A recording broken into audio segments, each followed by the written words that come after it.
അതുപോലെ ഇനി ഒരുപാട് നമ്മുടെ നാട്ടിൽ നിന്ന് ഒരുപാട് പേര്, കാരണം ഈ സാമ്പത്തിക മാന്ദ്യം വന്നപ്പോഴേക്കും ദുബായിലെ ജനങ്ങളെക്കാളും ഏറ്റവും കൂടുതൽ വിഷമിച്ചത് നാട്ടിലുള്ള ആൾക്കാരാണ്.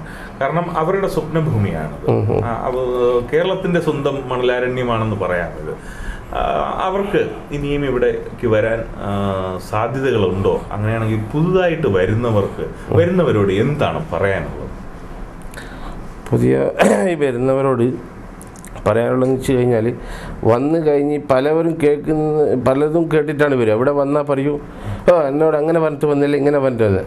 അതൊന്നും ഇവിടെ വന്ന് പറഞ്ഞിട്ട് അറിയില്ല. ഇവിടെ വന്നാൽ ശരിക്ക് അധ്വാനിക്കുക തന്നെ വേണം. അധ്വാനിച്ചാൽ മാത്രമേ ശമ്പളം കിട്ടും. അത് നാട്ടിൽ നിന്ന് എന്നോട് വിസ എടുക്കുമ്പോൾ അതാ പറഞ്ഞത്, ഞാൻ 1 ലക്ഷം കൊടുത്തിന്, ഞാൻ 2 ലക്ഷം കൊടുത്തിന്, ഇതൊന്നും പറഞ്ഞിട്ട് ഇവിടെ വന്ന് പറഞ്ഞിട്ട് കാര്യമില്ല. അതാരും കുറ്റപ്പെടുത്തിയും കാര്യമില്ല.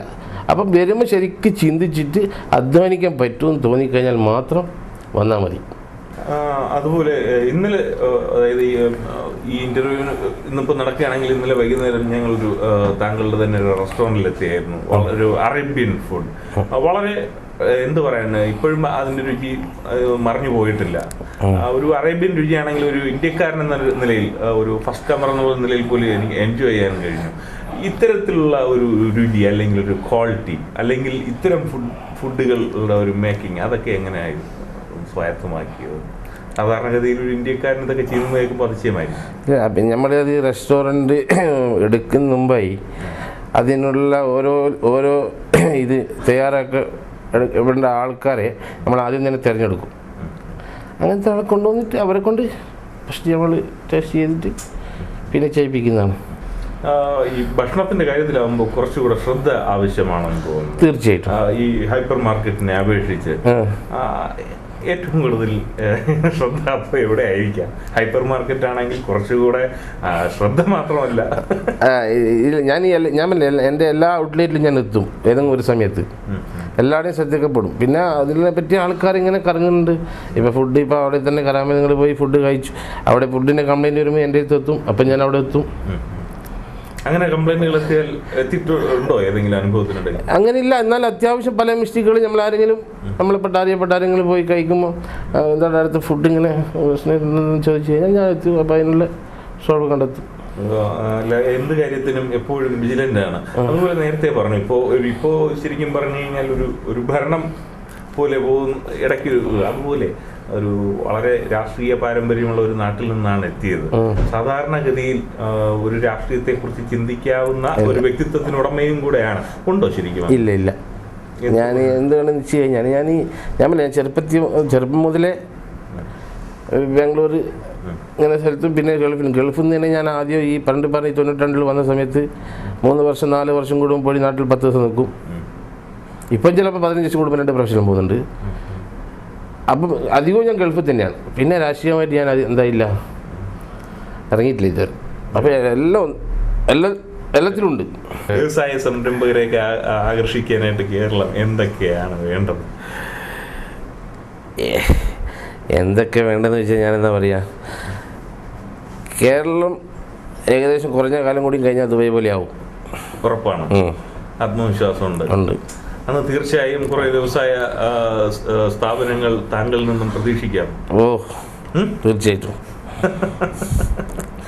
വളരെ ഈ എന്ത് പറയാൻ, ഈ വാക്കുകൾ എല്ലാം വളരെ അളന്നു മുറിച്ചാണ് പറയുന്നത്. എനിക്കത് മനസ്സിലായി കുറെ സമയമായിട്ട്.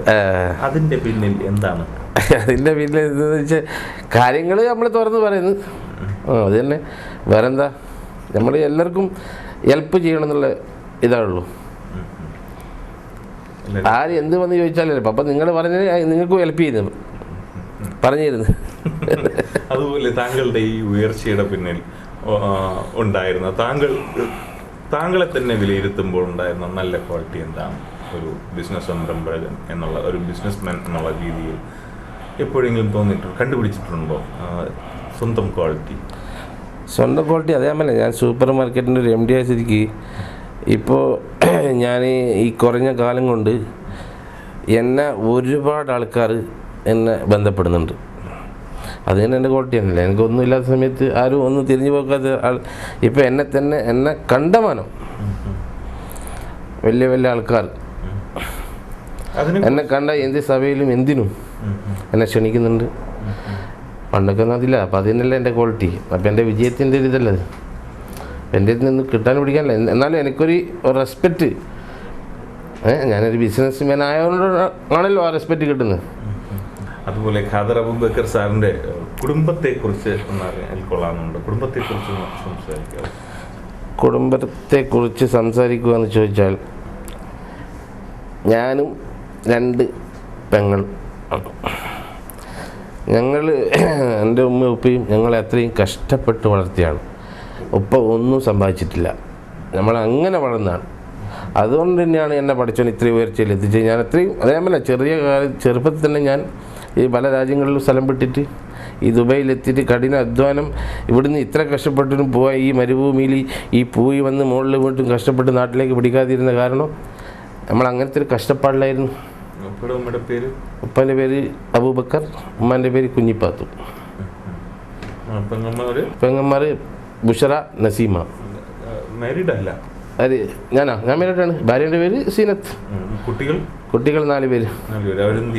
ഇവിടെയായിരുന്നു എല്ലാവരും. ഇപ്പം നാട്ടിലാണുള്ളത്. കുട്ടിയുടെ പേര്, മൂത്ത മോളെ പേര് സജീറ, മോൻ്റെ പേര് ഫായിസ്, സഫീർ, അഫ്ലാദ്. എൻ്റെ ചെറിയ മോനെ അപ്പൂസ് എന്ന് വിളിക്കും. അതുപോലെ ഒരു നല്ല ഞാൻ ഈ ചോദിക്കുന്നത്, ഒരു പുതിയ കുട്ടികൾ, ഇനി വളർന്നു വരുന്ന ഒരുപാട് കുട്ടികൾ വളർന്നു വരുന്നുണ്ട്. ഒരുപാട് ഈ MBA കഴിഞ്ഞിട്ടായിരുന്നാലും ഒരുപാട് കാര്യങ്ങൾ പഠിച്ചിട്ടായിരുന്നാലും ഇനി ഇപ്പോൾ പഴയതുപോലെ ഒരു സർക്കാർ ജോലിയോട്, അല്ലെങ്കിൽ നാട്ടിലെ കാര്യമാണ് പറയുന്നത്, വലിയ ഒരു ക്രൈസ് ഒന്നും കുട്ടികൾക്കില്ല. അപ്പോൾ പുതുതായി വരുന്ന അല്ലെങ്കിൽ ഈ ബിസിനസ് സംരംഭത്തിലേക്ക് വരുന്ന അവരോട് എന്തൊക്കെ കാര്യങ്ങളാണ് അവർ ശ്രദ്ധിക്കേണ്ടത്? അവരോട് പറയാനുള്ളത് എന്താണ് ഇന്നത്തെ സാഹചര്യം, അതായത് ഇന്നത്തെ നമ്മുടെ അവസ്ഥയിൽ എന്താണ് പറയാനുള്ളത്? വരുന്ന ആൾക്കാർ നല്ല കഠിന അധ്വാനം ചെയ്യുക, വിശ്വസ്ത പാലിക്കുക. ഇത് തന്നെയാണ്. ഇത് ചെയ്ത ആൾക്കാർക്ക് വിജയം എപ്പോഴും ഉണ്ടാവും. പിന്നെ കഴിഞ്ഞ കാര്യങ്ങളൊന്നും മറക്കാതിരിക്കുക. Greeting Al Madina hyper market and super മാർക്കറ്റിന്റെ മാനേജിംഗ് ഡയറക്ടർ ഖാദർ അബൂബക്കർ സാറുമായി ഉള്ള ഈ ഒരു സംഭാഷണം ഇവിടെ പൂർണ്ണമാകുമ്പോൾ എനിക്ക് തോന്നിയ ഒരു കാര്യം, അദ്ദേഹത്തിൻ്റെ ഈ ഒരു ഉയർച്ചയെക്കുറിച്ച്, ഇത്രയും ഉയരങ്ങളിലെത്തിയിട്ടും അദ്ദേഹത്തിൻ്റെ കഷ്ടപ്പെട്ട വഴികളിലും അദ്ദേഹം പിന്നിട്ട കഷ്ടപ്പാടുകളെയും മറക്കുന്നില്ല. അത് പ്രേക്ഷകരോട് തുറന്നു പറയാനും അദ്ദേഹം മടിച്ചില്ല. അതുതന്നെയാണ് ഒരു വലിയ മനുഷ്യൻ്റെ ഉയർച്ചയുടെ രഹസ്യവും. എന്നും സത്യസന്ധതയും ആത്മാർത്ഥതയും കൈമുതലാക്കിയ അദ്ദേഹത്തിന് ഇനിയും ഒരുപാട് ഉയരങ്ങൾ താണ്ടാൻ സർവേശ്വരൻ അദ്ദേഹത്തിന് ആരോഗ്യവും അദ്ദേഹത്തിൻ്റെ ബിസിനസ് സാഹചര്യങ്ങളും കുടുംബത്തിൽ സുഖവും നൽകട്ടെ എന്ന് പ്രാർത്ഥിച്ചുകൊണ്ട് മരുഭൂമിയിലെ ഈ യാത്രയുടെ ലക്കം ഇവിടെ പൂർണ്ണമാകുന്നു. നമസ്കാരം.